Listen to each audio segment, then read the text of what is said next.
वैसी कहानी है। नमस्ते, मेरा नाम है गौरव और इस कहानी का नाम है द लास्ट पेज। सवाल यह है कि क्या हम कभी अपनी कल्पना का भी शिकार हो सकते हैं? क्या हमारी कल्पना हमारी असल जिंदगी पर हावी हो सकती है? आर्थर नाम का एक बूढ़ा उपन्यासकार, कहानीकार अभी भी अपनी जिंदगी की सबसे अच्छी रचना की तलाश में था। उसको लग रहा था कि उसने हजारों कहानियां तो लिखी हैं, लेकिन उसका जो बेस्ट है वो आना बाकी है।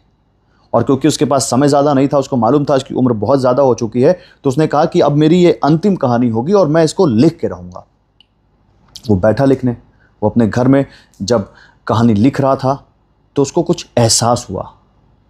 उसको ये लगा कि उसको जूलियन की आवाज़ें आ रही हैं।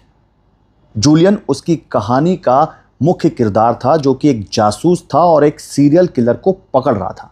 ये कहानी थी उसकी। उसको ये लग रहा था कि जूलियन की परछाई उसको दिख रही है घर में कहीं।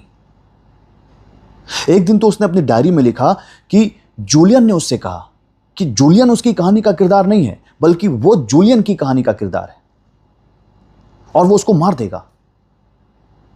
आर्थर डर गया। उसने कहा कि अब खत्म करो ये कहानी। वो अपनी कहानी का जो आखिरी हिस्सा था वो लिखने बैठा। उसने लिखा अंतिम पंक्ति में कि जूलियन ने उस सीरियल किलर को पकड़ लिया।